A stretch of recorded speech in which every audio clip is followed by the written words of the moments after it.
The world woke up in shock today as a chain of events unfolded that few could have imagined. In Moscow, the air was thick with tension and disbelief after a stunning act by a foreign power that Russian officials described as a direct insult and a calculated provocation. From the Kremlin to the streets, the mood shifted from confusion to outrage as the implications became clear.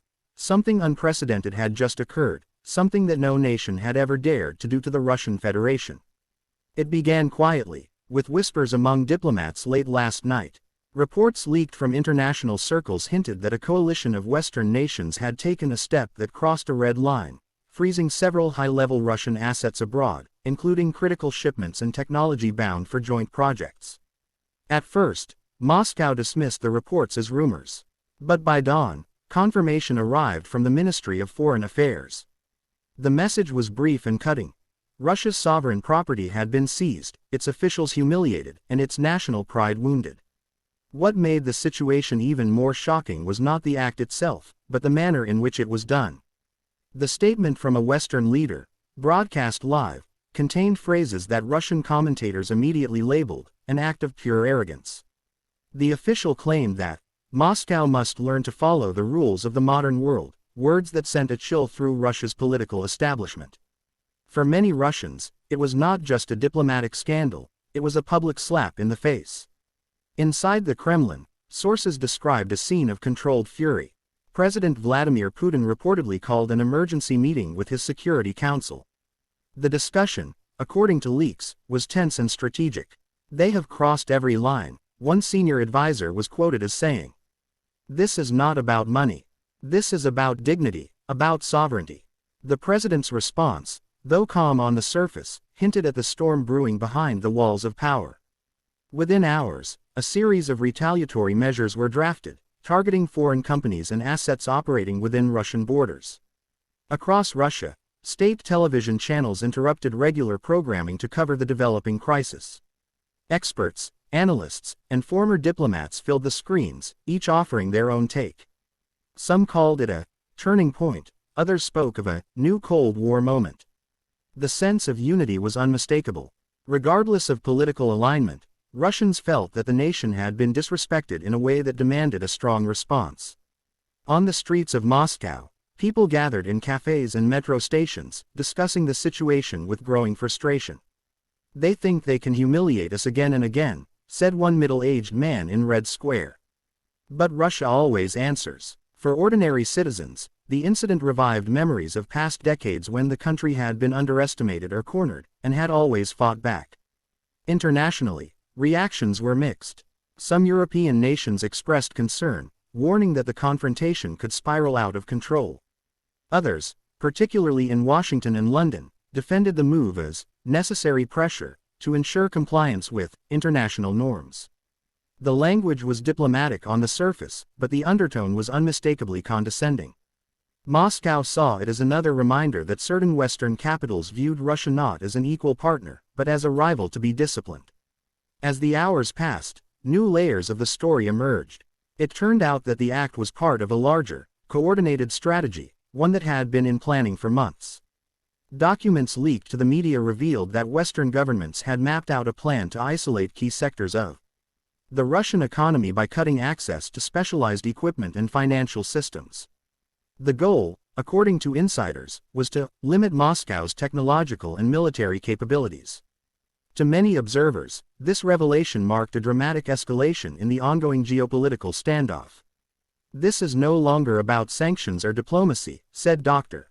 Ivan Orlov, a political analyst at the Russian Academy of Sciences. "This is psychological warfare, the use of humiliation as a weapon. And Russia will not let this pass unanswered." Late in the evening, the Kremlin issued its official statement. It was firm, measured, and heavy with meaning. The Russian Federation considers these actions as hostile and unprecedented in their arrogance. "We will respond in accordance with our national interests and security priorities," the document read. Though no direct threats were made, the tone suggested that Moscow was preparing a calculated counterstrike, not impulsive but decisive. Behind the scenes, military readiness was reportedly raised in several regions. Analysts speculated that Russia could soon restrict overflight rights, cut off crucial exports, or tighten alliances with nations that oppose Western policies. Already, Beijing and Tehran issued supportive statements, criticizing what they called Western imperial overreach. The international chessboard was shifting, piece by piece. Meanwhile, Russian social media exploded with emotion. Hashtags like #RespectRussia and #Noondares trended across major platforms.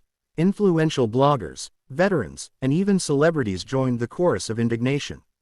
"They've gone too far," one post read.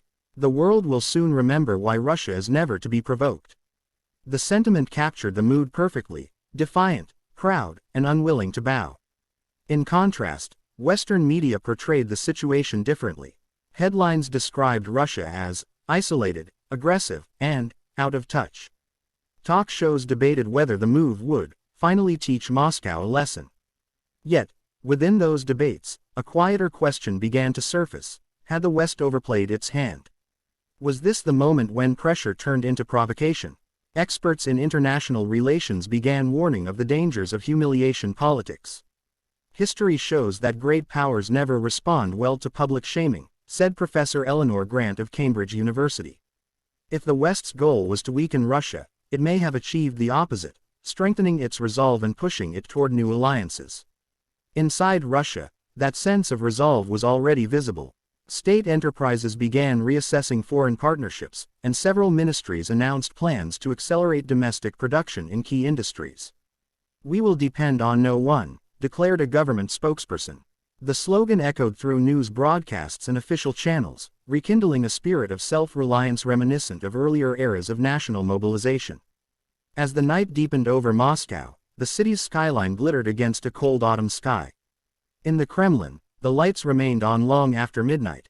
A quiet determination filled the halls of power.